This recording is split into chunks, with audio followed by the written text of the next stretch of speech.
ओम शांति। इस धरा पर महान आत्माओं की उपस्थिति, पवित्र आत्माओं की उपस्थिति परम कल्याणकारी होती है। पवित्र और महान आत्माओं के चरण स्पर्श करके ये धरा भी धन्य धन्य हो जाती है। ऐसी ही एक महान आत्मा थी जगदम्बा सरस्वती।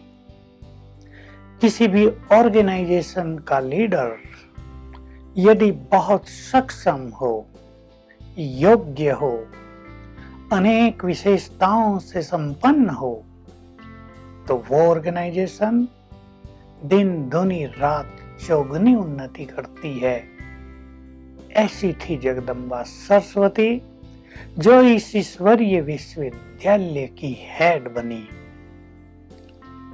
बात सन 1936 की है, जब स्वयं भगवान अपना धाम छोड़कर इस धरा पर अवतरित हुए प्रजापिता ब्रह्मा के तन में। और ये घटना है सिंध हैदराबाद की, जो उस समय भारत में था। और आकर उन्होंने देवकुल की महान आत्माओं का आह्वान किया। जैसे श्री कृष्ण के लिए प्रसिद्ध है कि उसने बांसुरी बजाई और बांसुरी से आवाज आने लगी, आ जाओ। भगवान की भी आवाज सुनाई देने लगी अनेकों को, और अनेक नर नारी अपना सर्वस्व त्याग कर भगवान के पास पहुंच गए।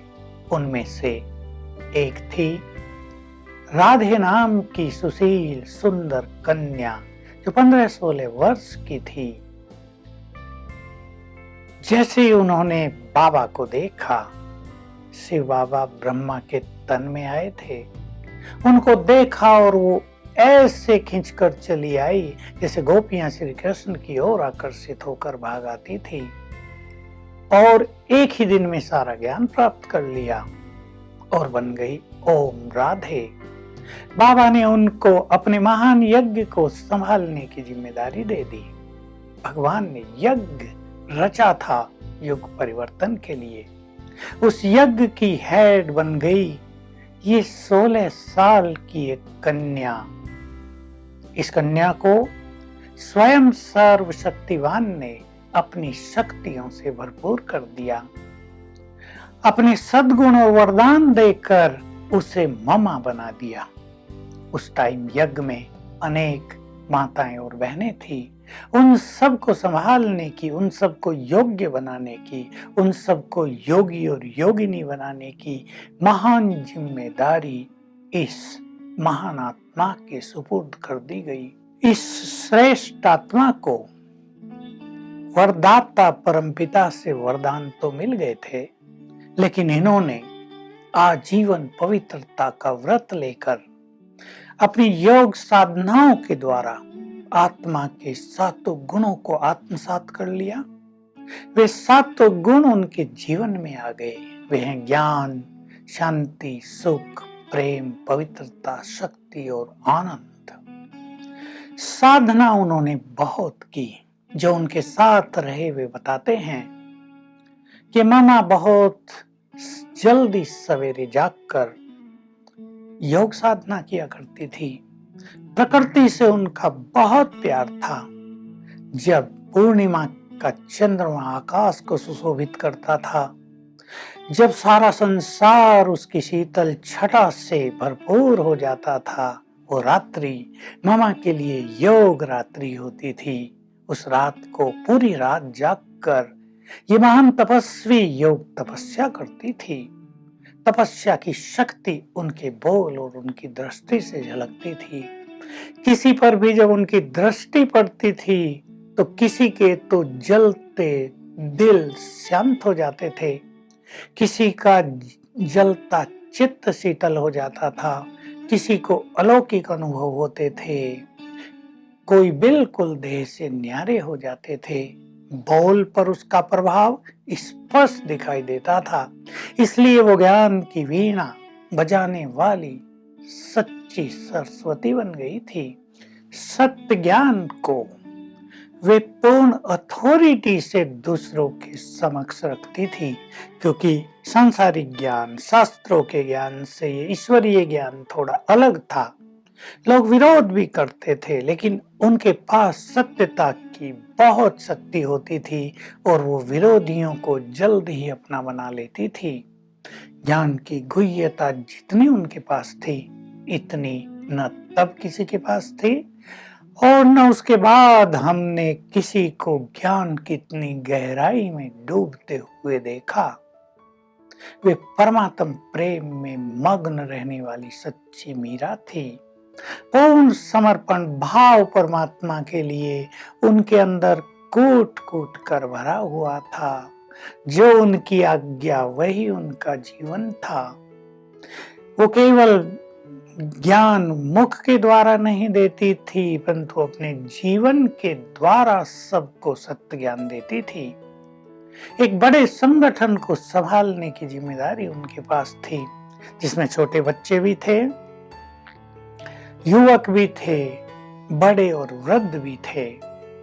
उन सबको प्यार देना, हर चीज सिखाना, उनको संतुष्ट करना, ये बहुत बड़ी कला मामा के पास थी। इसलिए सब प्यार से उनको मामा ही कहते थे। सबको आभास होता था ये हमारी माँ है, क्योंकि मातृत्व उनमें कूट कूट कर भरा था। कभी किसी ने किसी पर उनको क्रोध करते हुए नहीं देखा था। सचमुच वे ममता की मूर्ति थी, इसलिए उनकी यादगार में सरस्वती का गायन है। मुख पर सदैव ज्ञान रतन, नैनों में मातृत्व स्नेह, वाणी में वज्र समान, जैसे दुर्गा बोल रही हो, विकारों पर काली रूप धारण किए हुए, ऐसी वो महान आत्मा थी। परख शक्ति उनमें बहुत ज्यादा थी। कभी कोई बुरी दृष्टि रखने वाला व्यक्ति भी उनके समक्ष आ जाता था, वो एक सेकंड में परख कर उन्हें दूर कर देती थी। जैसे कि दृष्टि पड़ते ही वो सबका एक्सरे कर लेती थी। ये गजब की परख शक्ति सभी ने अनेक बार उनमें देखी थी। तो ये मम्मा, ये सरस्वती, ये जगदम्बा इस सृष्टि के लिए सचमुच वरदान थी, जो बहुत सहनशील थी, श्रेष्ठ योगिनी थी। भगवान जिन्हें बहुत प्यार करता था। अंत में शरीर में कुछ कष्ट आए। देखिए, आत्मा शक्तिशाली, आत्मा संपूर्ण प्योर, और शरीर को कुछ रोग लग गए, क्योंकि आबू में जब आए, यहाँ का पानी भारी था, साधन नहीं थे। उस पानी के कारण, ठंड के कारण कई रोग लग गए। मामा को श्वास की तकलीफ हो गई, बलगम जम गया, लेकिन मामा उससे न्यारी, संपूर्ण रूप से देह से डिटैच, जैसे उनको कुछ नहीं है। वो वैसे ही कार्य करती थी, वैसे ही सबसे मिलती थी, सबकी पालना करती थी जैसे पहले करती थी। तो बहुत महान आत्मा थी ये, बहुत निरंकारी थी। यज्ञ का सारा कार्य अपने हाथों से किया करती थी, सबको करके सिखाती थी, जो कहती थी वो करती थी। इस तरह हम सब ने देखा था जो उस समय थे। ये महान आत्मा इस वसुंधरा के लिए वरदान थी, ये प्रकृति के लिए इनकी प्योरिटी एक बहुत बड़ी शक्ति थी। स्वयं भगवान और प्रजापिता ब्रह्मा उनका बहुत गुणगान करते थे।